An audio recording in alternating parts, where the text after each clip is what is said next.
एक क्षण डोळे मिटा आणि अशी कल्पना करा, आज स्वामी तुमच्या घरी आलेत. दार उघडताच समोर स्वामी उभे आहेत. शांत चेहरा, डोळ्यांत माया.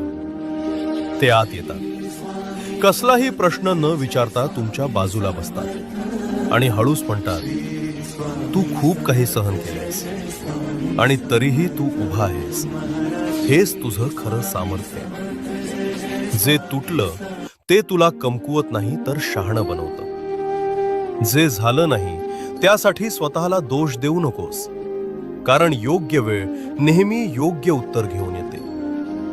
स्वामी तुमच्याकडे शांत नजरेनं पाहतात आणि पुढे म्हणतात, आयुष्य तुला तोडायला आलं नाही, ते तुला घडवायला आलंय.